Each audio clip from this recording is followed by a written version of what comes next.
Hello everyone, and welcome to my backyard. You know, if you have to be stuck somewhere, I guess your own backyard is not a bad place to be. But to make the experience just a little bit more entertaining, Valley Beth Shalom and I will be bringing you a series of wonderful concerts in the coming weeks.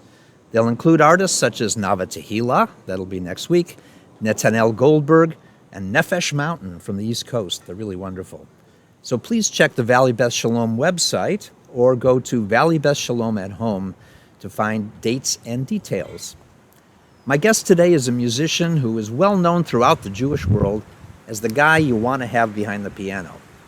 Whether it's a concert or a service, or if you happen to need an orchestral arrangement or a hot vocal chart, not many musicians can claim they know classical music, jazz, and the Jewish modes, as well as my dear friend and longtime collaborator, Mr. Chris Hardin. So I'm very pleased to bring you his music today and himself. Now he's all cozy up in his house in Portland, Oregon. Maybe if we sneak up to the window, we can hear him practicing.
Hi, Chris. We snuck up on you, didn't we? Yes, you did. Scared the living daylights out of me. You know, I had to turn off my mic because the birds were all singing along here. Were they keeping time?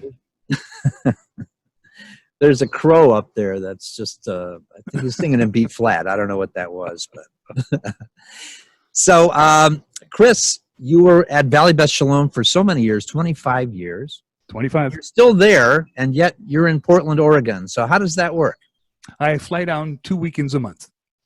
And I work between you and Wilshire Boulevard Temple. And so what scared you out of L.A.? Where do I start? Let me rephrase that. right?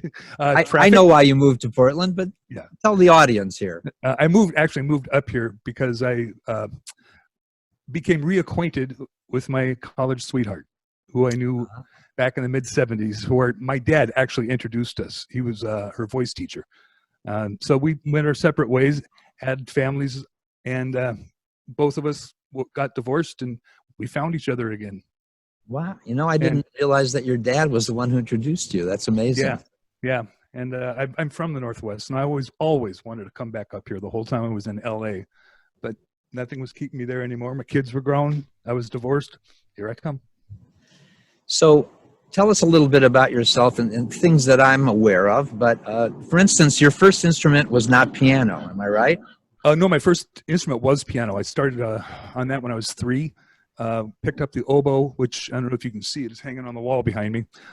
When I was 7, the clarinet when I was 9, all the rest of the flute when I was 10, all the rest of the woodwinds by the time I was 13, and by the time I was 15, I had taught myself all the brass and percussion, and then in high school, I taught myself the strings. Amazing. So no wonder you're such a great arranger. So you played oboe professionally, though, didn't you? No, not professionally. I played it as far as college, and then there it sat in its case, and now it's hanging on my wall. I was in the I was an honored guest at the Seattle Symphony one year as an oboe soloist. Oh, nice. So then one day somebody heard you play piano, and they said, "What are you playing oboe for?" Yeah, it was just it seemed a lot easier to walk into a job and just sit down and play the piano than have to carry something. Right. So this is a concert. So what are you going to play for us next? Well, I thought I'd give a little smattering of a little Jewish, a little jazz, a little musical theater, things like that. Okay, let's hear it. All right. Let's start with, well, since we just recently passed Passover, let's go for a little Passover song.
That's really fun. So is that your arrangement? Yeah. Great. So how did you get, as you said, that was going to be a mashup of jazz and Jewish music and other influences. What's your musical journey? How did you wind up doing Jewish music and then back it up from there? I ended up doing Jewish music by, well, converting to Judaism, Good and start. as a start, and then attending Valley Beth Shalom. When I joined VBS, it was purely for spiritual reasons, and for the first year, I wasn't involved in much of anything musically there. Except near the end of that year, we joined the choir, and it just kind of snowballed from there. It went from being like 90% spiritual and 10% musical, flipping it all the way around. The music aspect of Judaism just grabbed a hold of me and ran. So what were you doing musically before you discovered Jewish music? Playing rock and roll, playing Ah, jazz, making a living, doing weddings, bar mitzvahs. huh. And so the challenge of Jewish music was what for you? What captivated you about it, and what was the challenge? The biggest challenge was learning how to play for Herschel. For those of you who don't know Herschel, it's Cantor Herschel Fox, born in Poland, and an old school cantor in the best possible way. Right. World class chazan, davener, and human being. And so, what's so challenging about playing for someone with that description? A Jewish cantor is the davening. It's almost like jazz when they daven, because it's so free form. You have parameters, you have guidelines of what modes you're doing and where you kind of need to land, but in between there, you just make it up, just like what I do on the piano. You just make it up. So once I learned, and Herschel has got to be the best person in the world I could have learned how to be an accompanist for cantors, because no matter where I went, he was so secure in what he was doing. I could just hear him in his mind. He'll find me. He'll find me. And he does. He does. Great. So, Chris, what are you going to play next? I thought I would play a little musical theater for you. I'm Great. sure everybody's heard of Stephen Sondheim. So Great. I put a little mashup of Sweeney Todd music, Not While I'm Around, and what's the name of the other one? Hopefully, it'll come to you while you're playing. Hopefully. Okay, here we go. All right.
That was sublime. Thank you, Chris. You know, the last song was Never Never Land. Right, which is not Sondheim, but the Tom Denham second Green. one. Yeah. Right. The second one was Anyone Can Whistle from Sondheim. Ah, And okay. the reason I put those three together, they're all about kids. Oh, nice. For me, Neverland isn't about kids because it was the first song I played for Michelle, my wife, Nah. when I met her. And I thought, well, this will make her fall in love with me. And instead, she started doing sign language while I was doing it. And instead, I fell in love with her. So, That is so beautiful when she does that. So do you have something of your own that we can hear? I do. I put out a CD, shameless plug. Has it been 5 years? How does one get a hold of that CD, by the way, Chris? Let me know, and I'll give it to you. Really, just send me an email, your address, and enough to cover the shipping and handling, and off it goes. Okay, so go through the Valley Beth Shalom website, find me, Cantor Phil Barron, at Valley Beth Shalom. So it's pbarron@vbs.org, Mhm. and I'll connect you with Chris, and he'll get you a CD. Sounds right. I've got boxes of them sitting in my garage. um, How much the is a box? No, just kidding. box. I wrote this. I'm pulling up the music so I can take a look at the copyright. Yeah, it was 5 years ago. I was sitting in my apartment down there in LA, nothing to do, tired of watching TV, and it was such a small apartment. My studio took up my whole living room, so I never really got to get away from work. So instead of watching TV, I thought, let's be productive, and I made a CD, and this is one of the songs, and it's actually the title song called Reflections. Beautiful.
Just lovely, Chris. And the title of that again? Reflections. Reflections. So beautiful. Chris, we miss you. We love you. We want you back here in person. Yeah. That happens soon. Yes, it does. It's up to fate right now. Absolutely. We have no line. And Alaska Airlines. Yeah. Play us one more, Chris. One more. What would you like? Something fun and something that says it's been fun being in Phil's backyard. I got it.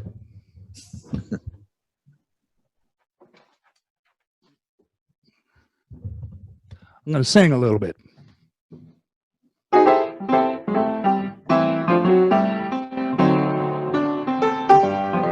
Grab your coat and get your hat. Leave your worries by the doorstep. Just direct your feet to the sunny side of the street. Can you hear the pitcher pat? And that happy tune is your step. Life can be so sweet on the sunny side of the street. I used to walk in the shade with those blues on parade, but now I'm not afraid. This rover crossed over. If I ever have a cent, I'd be rich as Rockefeller. Gold dust at my feet on that sunny side of the street. Oh, play for 'em, boys.